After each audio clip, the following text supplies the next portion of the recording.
ಸರ್ಕಾರ ಸುಪ್ರೀಂ ಕೋರ್ಟ್ಗೆ ಲಿಖಿತ ರೂಪದ ವಾದವನ್ನ ಸಲ್ಲಿಕೆ ಮಾಡಿದೆ. ನಮ್ಮ ಪ್ರತಿನಿಧಿ ಶಿವಕುಮಾರ್ ಆ ಬಗ್ಗೆ ಡೀಟೇಲ್ಸ್ ನ ಕೊಡ್ತಾ ಇದ್ರು. ಸುಪ್ರೀಂ ಕೋರ್ಟ್ ಸೂಚನೆಯಂತೆ ಲಿಖಿತ ರೂಪದ ವಾದ ಸಲ್ಲಿಕೆಯಾಗಿದೆ. ರಾಜ್ಯ ಸರ್ಕಾರದ ಖಡಕ್ ವಾದ ದರ್ಶನ್ಗೆ ಮುಳುವಾಗುತ್ತಾ? ದರ್ಶನ್ ಬೇಲು ರದ್ದು ಮಾಡೋಕೆ ಸರ್ಕಾರ ಸಲ್ಲಿಸಿದಂತಹ ವಾದದಲ್ಲಿ ಹಾಗಾದ್ರೆ ಏನಿದೆ? ಶಿವಕುಮಾರ್ ಡೀಟೇಲ್ಸ್ ನ ನೀಡ್ತಾ ಇದ್ರು. ಶಿವಕುಮಾರ್, ಆಲ್ರೆಡಿ ಲಿಖಿತ ವಾದ ಸಲ್ಲಿಕೆಯಾಗಿರೋದು.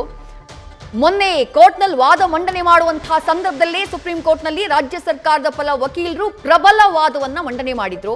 ಈಗ ಲಿಖಿತ ರೂಪದ ವಾದ ಕೂಡ ಸಲ್ಲಿಕೆಯಾಗಿದೆ. ಏನೇನು ಅಂಶಗಳನ್ನ ಉಲ್ಲೇಖ ಮಾಡಲಾಗಿದೆ ಇದರಲ್ಲಿ ಅಂತ ಹೇಳಿ Shivakumar?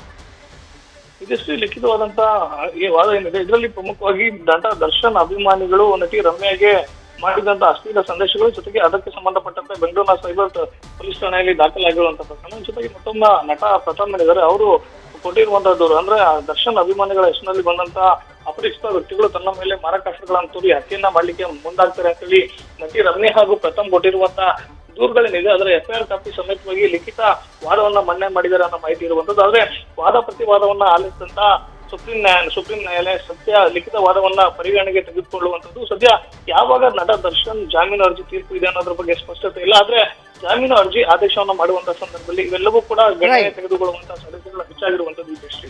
Right, thank you Shivakumar ತಮ್ಮೆಲ್ಲ ಡೀಟೇಲ್ಸ್ಗೆ. ಒಟ್ಟಾರೆಯಾಗಿ ನಟ ದರ್ಶನ್ಗೆ ಸಂಕಷ್ಟ ಎದುರಾಗುವಂತಹ ಎಲ್ಲ ಸಾಧ್ಯತೆಗಳು ಕಂಡು ಬರ್ತಾ ಇವೆ. ಯಾಕಂದ್ರೆ ಲಿಖಿತ ವಾದದಲ್ಲಿ ಪ್ರಬಲ ಅಂಶಗಳನ್ನ ರಾಜ್ಯ ಸರ್ಕಾರ ಸಲ್ಲಿಕೆ ಮಾಡಿದೆ, ರಾಜ್ಯ ಸರ್ಕಾರ ಉಲ್ಲೇಖ ಮಾಡಿದೆ ಅನ್ನುವಂಥ ಮಾಹಿತಿ ಇದೆ.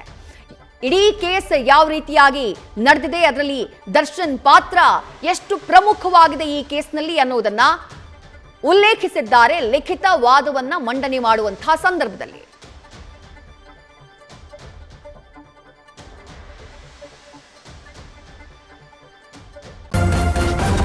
ನ್ಯೂಸ್ ಫಸ್ಟ್ ನಿರ್ಭೀತಿಯಿಂದ ನಿಮ್ಮ ಪರವಾಗಿ.